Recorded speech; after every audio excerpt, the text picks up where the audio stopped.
أول شيء PubMed هو مثل ما حكينا إنه هو يعني محرك بحث مجاني مفتوح للكل، ما في داعي لأي اشتراك حتى تحصل مثلا على ميز بحث أو شيء. PubMed بالنسبة لنا كريسيرشرز يعتبر مثل جوجل، يعني كيف إنه أي معلومة بدي إياها مفتاحة لجوجل لحتى أعرف، PubMed هو المرجع الأساسي للريسيرشر عندنا. هو بشكل أساسي مثل ما حكى الأستاذ حجير إنه في فرق بين PubMed ميدلاين، إنه كيف شو الوعاء الصغير عنا شو الوعاء الكبير. ما حأرجع لكم الأفكار، الفكرة الأساسية بس إنه PubMed هو يعني يأسسوه من NCBI اللي هي National Center for Biotechnology Information، تابع على المكتبة الوطنية الطبية بأمريكا.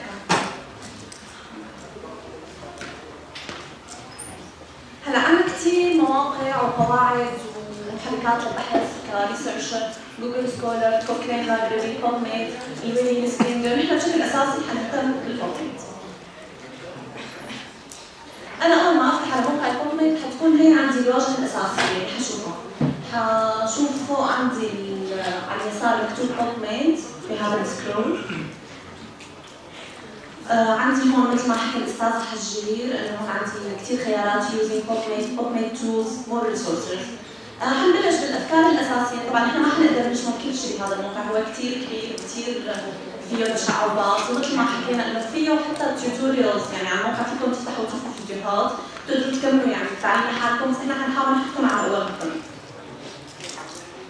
هذا السكرول اللي عندي بدي انتبه عليه، مكتوب هلا هون PubMed، انا فعليا فتحت هذا السكرول حشوف كثير خيارات اللي هي قواعد البيانات، قواعد انه انا وين بدي ابحث.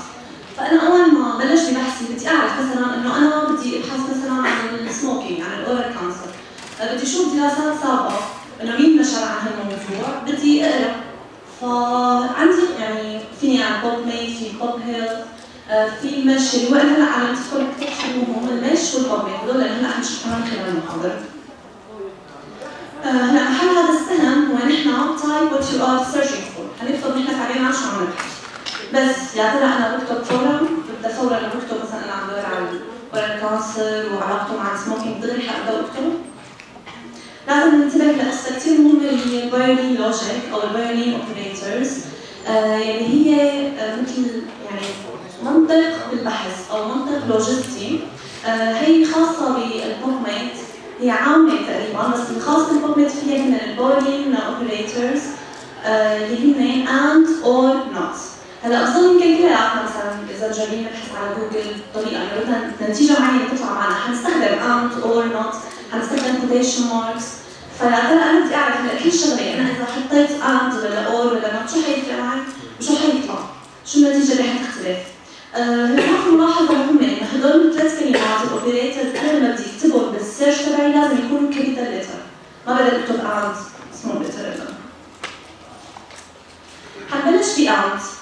هلا انا المفروض عم بعمل ريسيرش على السالمونيلا اند همبرجر، فانا فعليا عندي اول دائره اللي هي السالمونيلا، الثانيه هي الهمبرجر، فالان هي عم تدرس لي الريليشن شيب بين الاثنين، يعني العلاقه، الشيء مشترك بيناتهم.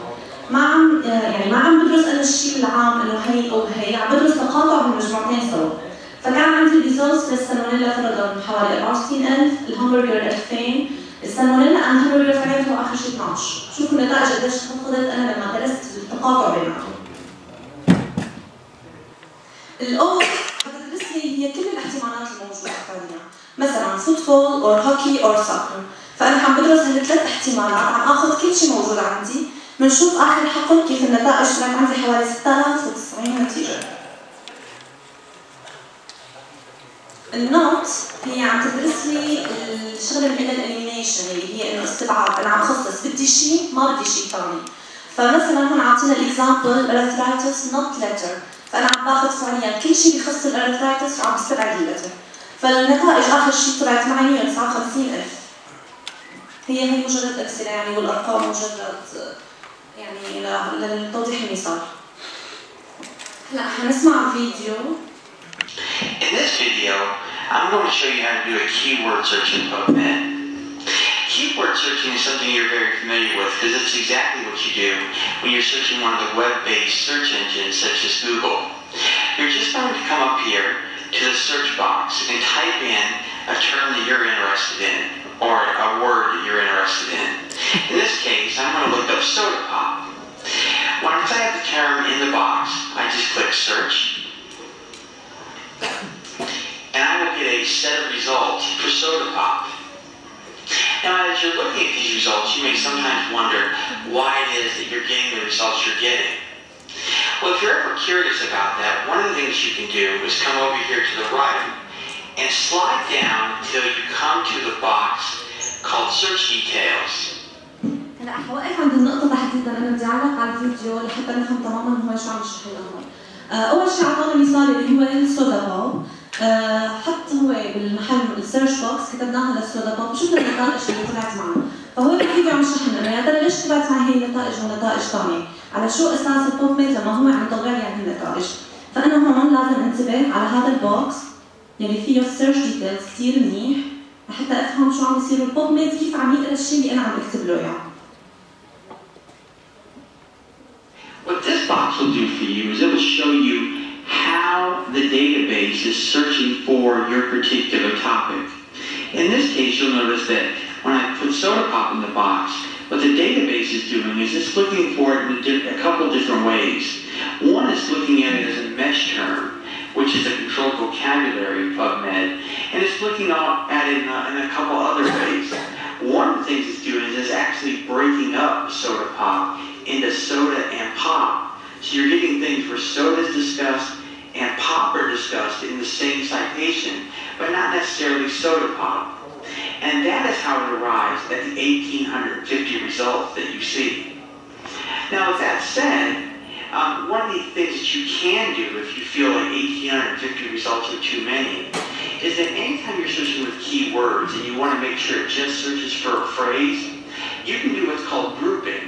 And all that means is taking and putting quotation marks around the words. And this will force the database to search it just as a phrase. هلا تحديدا هون الشيء اللي عمله هو انه عم يشرح لنا كان انه البوب كيف فسر السودا بوب اللي انا اعطيته اياها، انه هو فسرها اول شيء كمش تيرم اللي هو هلا حنشرح عنه بالتفصيل، فصل لي اياها البوب ميد سودا لحال وبوب لحال، او انه اظهر لي نتائج سودا بوب تحديدا، فانا طلع عندي كثير يعني صار تشتت بالنتائج اللي طلعت معي، فانا فعليا اذا بدي احدد هي النتائج او بدي الكلمه او المصطلح اللي انا كتبته يطلع مثل ما هو والبوب ميد ما يقسمه او يعمل لي شيء ثاني عليه، فحط الكوتيشن ماركس اللي هو هذا الشيء اسمه جروبينج مثل ما هون شفنا، حط السودا بوب، ففعليا حيتغير هلا حيتغير هلا عدد النتائج بيقل لي كثير، لانه انا كان عم يطلع لي كثير خيارات بينما لما حددت له حيقل عدد النتائج. You get a lot fewer results. We went from 1,850 results down to 53. And if I come back over here and I look at the search details box, what you'll notice is instead of it breaking it up in all those different ways, it only looks for soda pop and it looks for it in all the fields. Now say that you want to search for not only soda pop, but as I told you in previous videos, you always want to break up a search into concepts. So say you're looking for soda pop and how it influences obesity. Now you can come back up here to the search box and put in obesity. And when you put in obesity, you'll notice that it comes up with all these suggested terms which you're not under any requirement to use, and then you can hit search. When you hit search, what you'll notice is you get another set of results in which they're just talking about obesity. Now, if you want to see how obesity and soda pop are related, you're going to have to go into the search history to combine them together. هلا هيدي الخطوة تحديدا كثير مهمة، انه انا مثلا بدي ابحث عن علاقة شيء او تأثير شيء على شيء ثاني معين، فهذا السيرش بوكس هو اللي عنا اياه هو كثير مهم اللي حيطلعنا لما نحن بنكبس ادفانسد. هلا اول شيء نحن حطينا سودا بوب، بعدين حطينا اوبيسيتي، هلا حنفوت على الادفانس نحن وحنعمل انه انا بدي السيرش تبعي يطلع على السودا بوب اند اوبيسيتي لحتى اشوف التقاطع بيناتهم وشو الابحاث اللي حاكي عن هذا الموضوع. In order to get to that in PubMed, what you have to do is come up here to where it says Advanced under the search bar and click. When you do so, what you'll notice is that you'll have a search history. Like you'll see here the 3 terms that I've talked about during this video.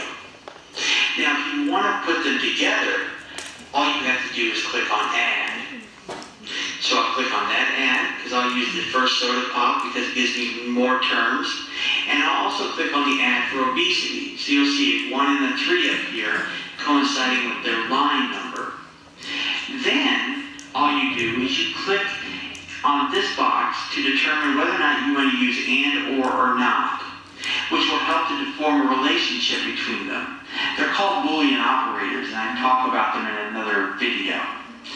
Now, in this case, I want there to be a relationship between the 2 terms, so I'm going to use and. In other words, I want the articles to talk about soda pop and obesity.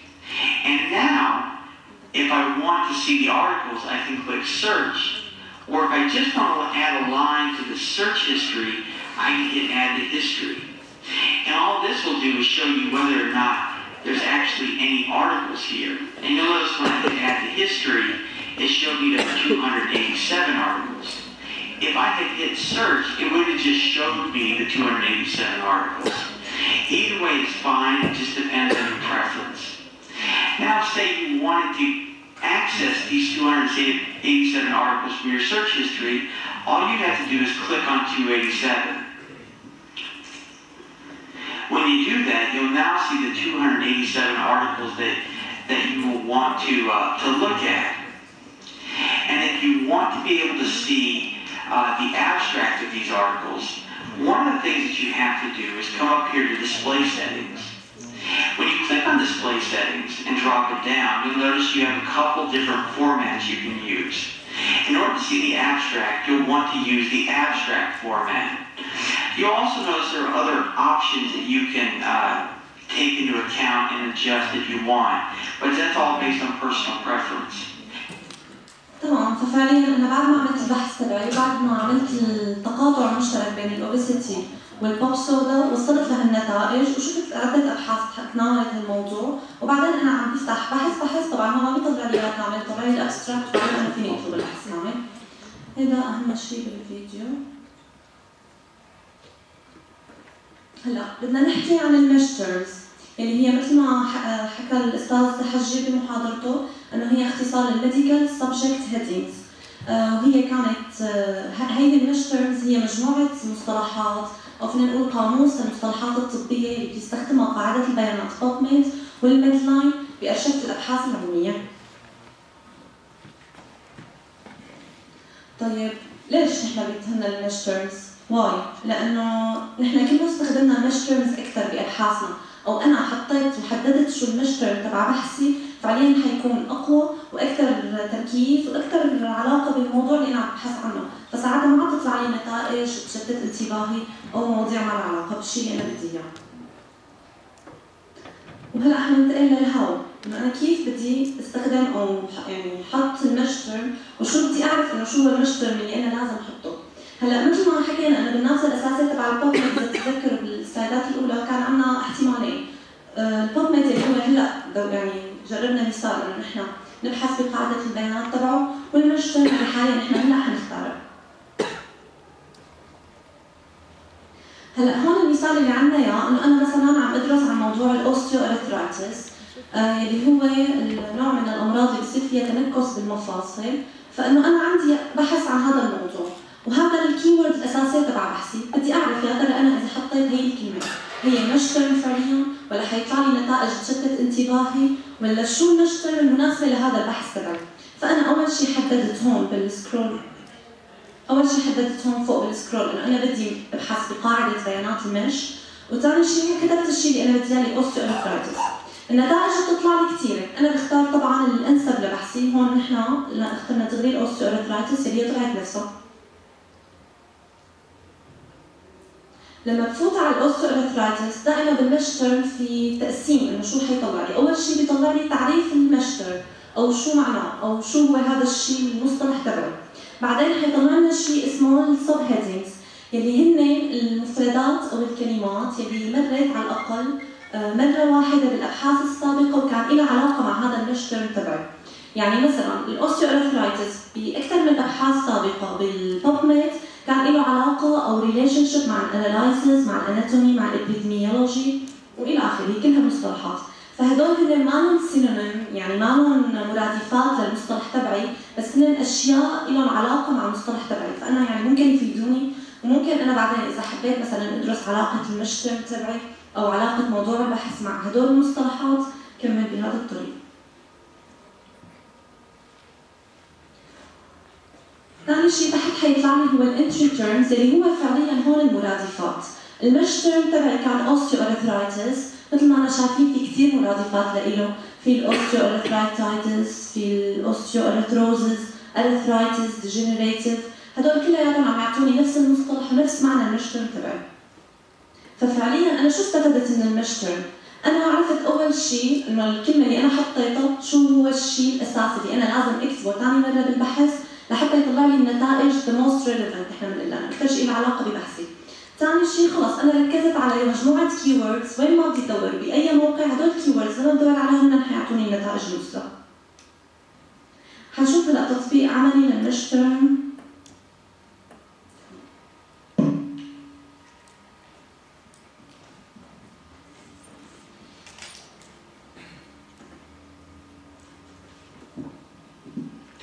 In this video, I'm going to show you how to do a medical subject heading search in PubMed.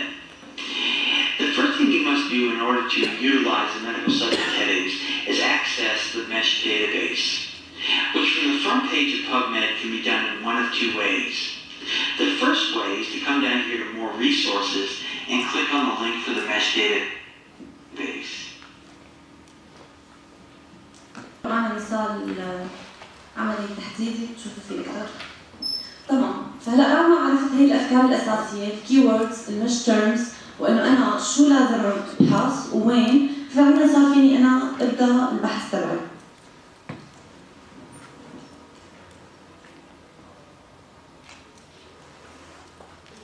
Hi, my name is Tim Ruggles and I'm a librarian of the Allen Health Sciences Library. This is an introduction to how to search PubMed.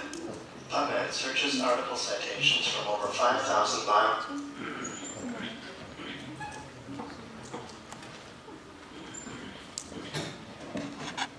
كيس وكلاتكم معكم وراء اكيد. هذا السؤال اللي عنا اياه، انا مثلا عندي بدي ابدا انشئ بحث، والفكره اللي ببالي انه بشوف اذا في علاقه بين الاورال كانسر والسموكينج، هو هذا اكثر موضوع مطروح يعني، وبدي اعرف شلون انا بدي بلش انشئ هذا البحث. هلا اذا بنقسم جروبات مثلا بيكون كثير ممتاز، كل جروب بيناقش مع بعضه هو هدول الاسئله المطلوبين منه. What keywords to use؟ شو الكيوردز اللي انا تخطر ببالي اول ما اعرف هي الفكره؟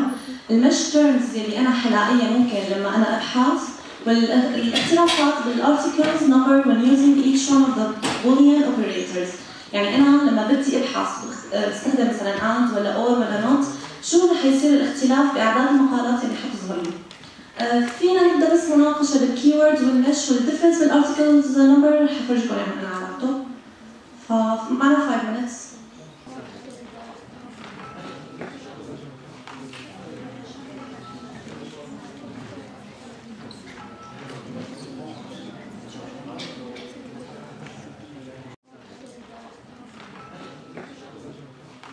نحن عملنا خطوه انه عملنا تشيك للاوبيسيتي من دون انا ما افوت عليها شو هذا الميش تيرم، انا بس انه بدي اختار هذا الميش تيرم للبحث تبعي، فدغري عملنا تشيك للبوكس اللي هو عند الاوبيسيتي، ونحن على هذا النافذه اللي هي كثير مهمه ببحثنا اللي هي السيرش بيلدر، اللي هو المكان اللي انا ببني فيه بحثي، اللي بحط فيه الكيوردز، الميش تيرمز، الاند، الاور، وبعمل اد تو سيرش بيلدر وبختار شو الاوبجكت اللي انا بدي اياه اند اور نوت، وبعدين بعمل سيرش PubMed فتطلع عندي النتائج. What you'll notice when you do this is you now have a set of articles in which بس الارتكلز اللي فيها الاوبيسيتي كمشتر، مو مثلا ارتكل الكاتب مستخدم مثلا الاوبيسيتي خلال النص فيها كاستشهاد او كمثال او كاي شيء، يعني كان طلع لي الارتكلز اللي هي فعلا انا حتهمني وانا حقارن فيها نتائجي لما انا اخلص البحث. If you would like to see how obesity is related to the intake of soda pop, then you can do the exact same thing as you did before. You can come up here to the gray bar, drop this down till it says mesh, put soda pop in the box, and go back to searching the mesh database for the appropriate term for soda pop. What you'll notice in this case is it doesn't return soda pop, but it returns carbonated beverage. هلا الفكرة المهمة هون انه انا مو دائما اي كي وورد بكتبها حيطلع المش تيرم تحديدا من نفسه، مثل ما حطيت انا السودا بوب، هلا هي السودا بوب تعتبر كي وورد ببحثي بس هي مالها مش تيرم، المش تيرم تبعها هو الكاربونيتد بيفرجز، لهيك انا لما هلا يعني استفدت من هاي المش تيرم هو انا بدنا نوصل له الخلاصة انه انا لما بعمل هلا تشيك للكاربونيتد بيفرجز وللاوبيسيتي حيطلع عندي بحث تماما مقام على تو مش ووردز، فحيطلع كثير دقيق وكثير مركز، حأوصل للنتائج فعلا اللي بدي اياها. The reason this is because when it comes to medical subject headings, one term may stand for. هيدي الفكرة الأساسية من هذا الفيديو، حننتقل للفيديو الثالث اللي هو حيعطينا ريفيو تقريبا عن كل شيء يعني، مش عم بعدين نحل الكلينيكال كيس اللي عطيناهم.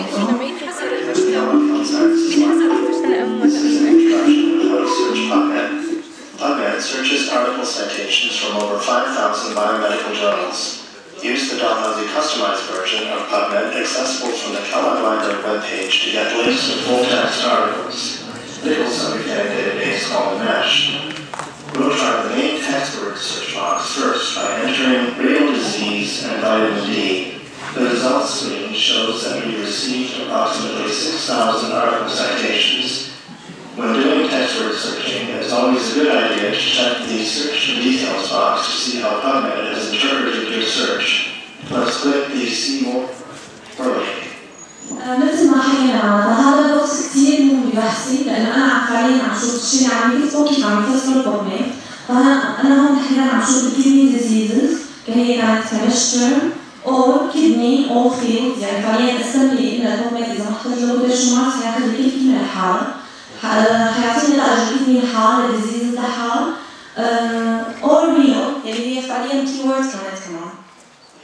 See it has correctly mapped our search to the appropriate mesh headings, in this case kidney disease and vitamin D. This mapping enhances your search to ensure articles will not be missed. PubMed has also searched our text words in all fields of the citation, article title, abstract, journal source, and so on. PubMed لما بيدور لي ما بيدور لي بس بالبحث او بالابستراكت اللي تبع البحث فعليا، هو لما انا ببحث عن اي كلمه هو عم يشوف الارتيكل تايتل والابستراكت والجورنال سورس، فمن هون ممكن انا اتشتت وتطلع عندي بيانات كثير انا ما بحاجتها.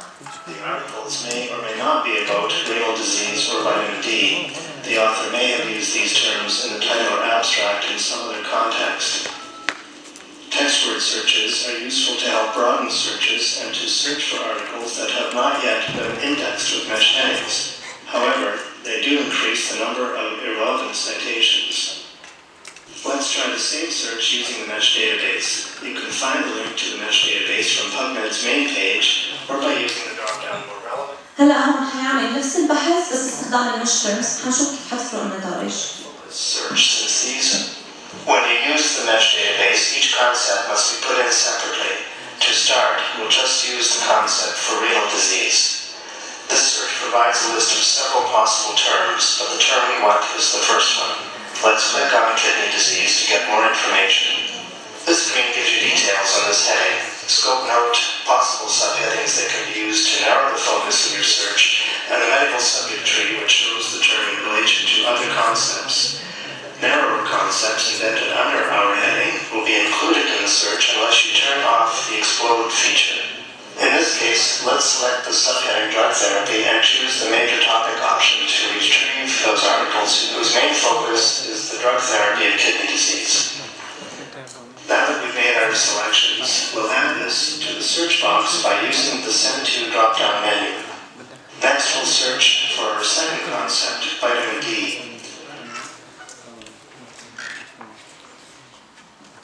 تمام، وبعدين معناتها أول شيء بدور على أول مصطلح كمش تيرم وبعدين بدور على ثاني مصطلح كفيتامين دي، واختصارا للوقت مشان ما أطول عليكم حننتقل دغري للكلينيكال كيس. حدا عرف شو كيوردز؟ مين حل؟ مين كتب؟ فهمتوا السؤال؟ فهمتوا شو نحن قاعد لازم نعمل؟ مثلا بدل اورال كانسر كان لازم تطلع اورال كارسينوما مثلا؟ ممكن. هلا انا فعليا هذا الاورال كانسر اللي قلت عنه انه انا بدي ادرس علاقه التدخين مع الاورال كانسر، انا هيك الفكره اجت في بالي، بس انا لما بدي افتح مثلا وبلش اول خطوه وافتح البطمه، شو لازم اكتب بالسيرش بوكس اللي قلنا عليه؟ شو هي معناتها الكيوردز؟ اللي هي الكيوردز معناتها الكلمات اللي انت بتخطر ببالك وبتكتبها بالسيرش لتطلع لك النتائج. يعني بنكتبها لحتى يطلع لنا مش ووردز لها؟ هلا الكيوردز غير المش ووردز، الكيوردز انت ممكن يعني الكيورد وحده ممكن تكون مش وورد، بس ممكن الكيورد اجباري لازم تكون نفسها المش. شو يطلع المش تيرم تبع سموكينج هو نفسه سموكينج. تمام، وممكن المش وورد تبع الاورال كانسر نفسه اورال كانسر، بس مثل ما شفنا مثلا الصودا بوب طلعت برج. كمان سؤال بس ما له علاقه. المش هو نفسه المش سيرش هو نفسه الثيسورس؟ المش هو نفسه شو؟ ثيسورس كان في موقع اسمه ثيسورس، تكتبي له كلمه وبيعطيك الميديكال تيرم تبعه. الثيسورس هو فعليا تعريفه للمشتر، لأن المشتر يعني ثيروسس بالعربي معناتها الشيء اللي بتكنزه أو اللي بتخزنه. المشتر هو الفهرس نفسه يعني. بدل ما نفتح موقع ثيسورس لحالنا هون المش هو جايبين. تمام، هون المش لأنه هو جاي مثل لاحقه بموقع PubMed، فأنت عم يقدم لك إنه عن طريق PubMed سيرش تول مثل ما كنت عم تقولي. تقولي. تمام. شكرا. نرجع للكلينيكال كيس تبعنا.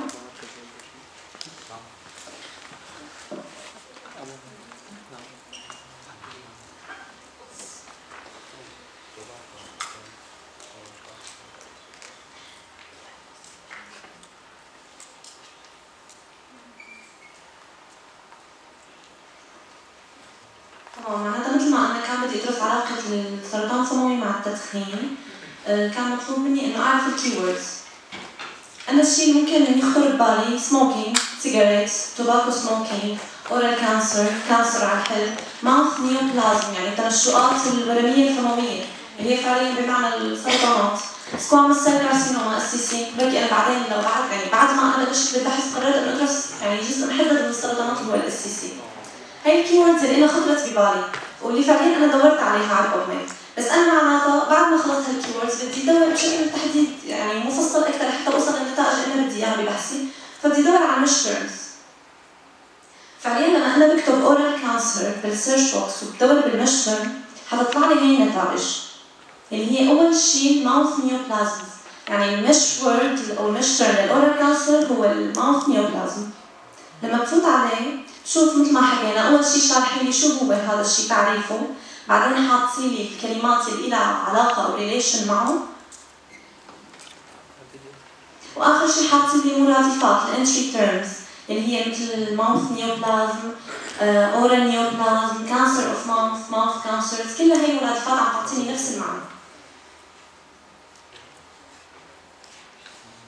هلا هون في شغله هي المشتري اللي حكينا عليها، انه يعني انا عندي المش هو مثل كنت تتخيلوه مثل مرجع او فهرس كثير كبير، وجواته مقسميننا انه هذا الكلمات هي مثل شجرات العيله يعني كنت تتخيلوها، وكل عيله او كل مجموعه مصطلحات هي شجره بحد ذاتها او فرع من هذا الشجره. فانا فعليا الماوث نيوبلازم هي تابعه لهيد اند نيك نيوبلازم، وتحت الماوث نيوبلازم في عندي كثير مش تيرمز. هي الشجره هي كلها مش تيرمز، فانا فعليا لازم احدد ببحثي انا شو تحديدا بدي اختار. هلا سموكينج المش تيرم تبعه هو فعليا طلع معنا نفسه سموكينج، ومثل ما حكينا اول شيء الكلمات اللي تعريف المش تيرم، بعدين الكلمات اللي بتكون لها علاقه معه، وبعدين المرادفات. هلا بدنا نشوف لمحه سريعه انه عن الاختلاف بعدد المقالات، يعني انا بدنا نشوفوا قديش الكلمه لما انا عم ببحث بتاثر على النتيجه اللي عم تطلع عندي. فمثلا هلا نحن رجعنا لهذا البوكس مثل ما عرفنا انه اول شيء ندور على المصطلح لحال سموكينج، بعدين ندور انا على الاورال كانسر لحال، بعدين انا بعمل لهم اوت لهذا البوكس اللي هو السيرش بيلدر اللي انا ببنيه عن طريقه بحثي، وعم بختار انا الاوبيليتد اند لانه بدي ادرس هلا الريليشن شيب والتقاطع بين هالكلمتين. طلع معي النتائج 5472 نتيجه، وانا لازم انتبه دائما لهذا البوكس نشوف كيف البوبميد عم يشوف انا الشيء اللي كتبت له اياه، يعني انا عم اكتب البوبميد هون فعليا عم يفسر ويقرا من هذا البوكس. ومثل ما شايفين فوق عم ندرس نحن سموكينج اند اورال كانسر، اتذكر هذا الرقم 5000 تقريبا، حتى نشوف هلا انه شو حتفرق اذا حطيت انا اور، يعني انه انا بدي ادور عن الاورال كانسر او السموكينج، بتتوقعوا تكون نتائج اكثر ولا اقل؟ اكثر بكثير طبعا. اكثر بكثير طبعا، حنشوف قديش حتفرق. صاروا 360,000 نتيجه، يعني بين ما انا مثلا عم بعمل بحث وكان علي يشوف تقريبا مثلا 5000 نتيجه، صرت لازم اشوف 300,000، فانا بتكون كثير دقيقه وانا عم بختار كلماتي فعليا لبناء البحث. طب هلا حنجرب النوت، انه انا مثلا سموكينج نوت اورال كانسر، شو بتخيل النتائج حتطلع شو؟ بغض النظر عن عددها، مضمونه، شو حتطلع مضمون النتائج؟ هي كل شيء مثلا تأثيرات للتدخين بس مو السرطانات القولونية، هذا معناته الاستثناء او الشيء اللي نحن بنقول له انه النوت، يعني انه كل شيء سموكينج بس مو اورال كانسر. النتائج طلعت معي العدد وسطي تقريبا 241,000، لانه فعلا سموكينج يعني بحر المجال كثير واسع. وهيك بنكون خلصنا نهاية هذا اليوم ونهاية هي الورشة، وبتمنى تكونوا استفدتوا واستمتعتوا معنا، وإن شاء الله ما نكون طولنا عليكم، وشكرا كثير.